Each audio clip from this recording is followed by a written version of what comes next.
जो गुरु वचन पे डट के कट गए फंद 84 के।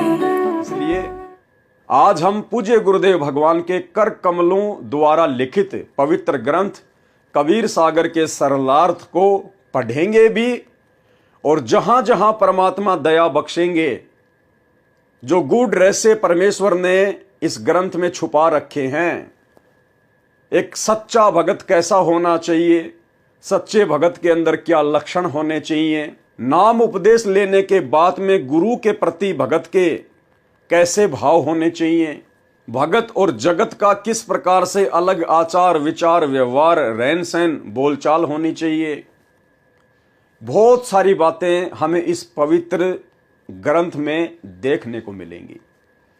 तो भाइयों और बहनों, अविलंब अब हम इस पवित्र ग्रंथ के ऊपर, जो कि सतगुरु रामपाल जी परमेश्वर जी ने अपने कर कमल से लिखा है, अब हम इसका अध्ययन करेंगे। बहुत ही सरल तरीके से सतगुरु रामपाल जी परमेश्वर जी ने इसको अनुवादित किया है, सरलार्थ किया है। हम इसको पढ़ेंगे और जहां जहां आवश्यकता पड़ेगी, जहां जहां परमात्मा दया बख्शेंगे, जितनी बुद्धि इस 2 कोटि के जीव पवन दास को गुरुदेव भगवान ने बख्शी है, उस आधार से हम अपने गुरुदेव भगवान के प्रति विश्वास बढ़ाने वाली बातों पर विशेष तौर पर ध्यान देंगे। तो आप सभी भाई बहनों ने परमेश्वर की जो वाणियां हैं, जो साखियां हैं, जो चौपाइयां हैं, पद्य भाग में जहां जहां भी साखियां लिखी हुई हैं, उनको पढ़ने मात्र से, सुनने मात्र से हम लोग पुण्य के भागी बनते हैं। और जब बात आती है सच्चे सतगुरु के द्वारा लिखा गया ग्रंथ, तो भाइयों और बहनों, हर प्रकार से हमारी 5 उंगलियां घी में ही रहेंगी। तो हम सभी सतगुरु रामपाल जी भगवान से, परमपिता परमेश्वर जी से विनती करेंगे, अर्ज करेंगे कि हे परमपिता परमात्मा, हम 2 कोटि के तुच्छ बुद्धि प्राणी हैं, हमारी बुद्धि बहुत ही संकीर्ण है। हे परमेश्वर, आपका ज्ञान अथाह है, सागर है परमात्मा। हम नीचों पर दया बख्शना परमपिता परमेश्वर, ताकि हम आपके द्वारा अनुवादित और लिखित इस सदग्रंथ को समझ सकें।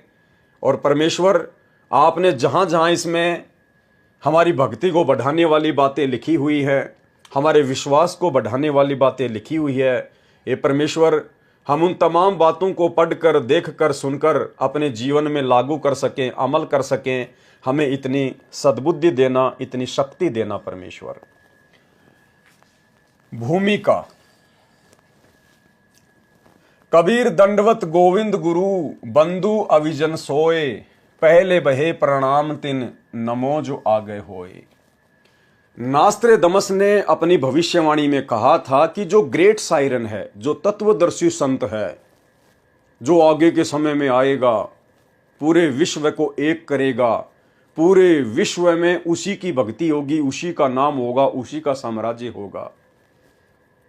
उसने कहा था कि वो गुरु को आधार बनाकर भक्ति करवाएगा, वो गुरु को सर्वोच्च स्थान पर रखेगा, गुरु को ही मुख्य मानकर वो भक्ति करवाएगा। तो यहां गुरुदेव ने लिखा है, कबीर दंडवत गोविंद गुरु बंधु अविजन सोए, पहले बहे प्रणाम तिन नमो जो आ गए होए। गोविंद गुरु, गोविंद गुरु का मतलब क्या बताया? गुरु भगवान। गोविंद यानी भगवान और गुरु यानी गुरु भगवान। कि सबसे पहले मैं अपने गुरु भगवान को दंडवत प्रणाम करता हूं, उसके बाद में जितने भी महापुरुष पहले हुए हैं उन सबको मेरा नमस्कार, मेरा नमन। गोविंद गुरु, ये जो गोविंद गुरु शब्द है भाई और बहनों, इसका मतलब ये ना समझ लेना कि गोविंद का मतलब होता है दाढ़ी मूछ वाले कबीर जी, और गुरु का मतलब होता है गुरु, सतगुरु। नहीं, गोविंद गुरु का मतलब होता है गुरु भगवान। एक छोटा सा सत्संग सतगुरु रामपाल जी परमेश्वर जी के मुख कमल से कि गोविंद गुरु का मतलब क्या होता है, सुनिए। गुरु जी के प्रति गुरु की महिमा आप प्रतिदिन पढ़ते हो नित्य नियम में, लेकिन आप पढ़ते हो उसके ऊपर विवेचन नहीं करते। आप प्रतिदिन क्या सुनते और पढ़ते हो? कबीर दंडवत गोविंद गुरु बंधु अविजन सोए, पहले बहे प्रणाम तेन नमो जो आगे होए। कबीर दंडवत गोविंद गुरु, गोविंद गुरु माने गुरु भगवान को नमस्कार करूं। दंडवत गोविंद गुरु, गुरु भगवान, गोविंद माने भगवान, गुरु मीन गुरु, गुरु भगवान को दंडवत प्रणाम करूं। और बंधु अविजन सोए, पहले भय प्रणाम ते नमो जो आगे होए।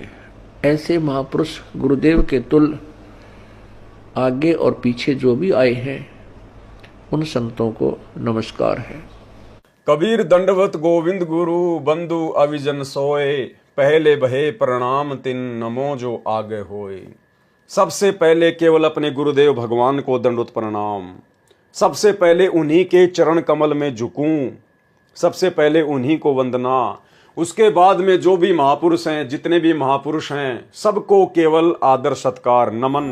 जो गुरु बचन पे डट के, कट गे फंद 84 के, कट गे फंद 84 के, कट गे फंद 84 के।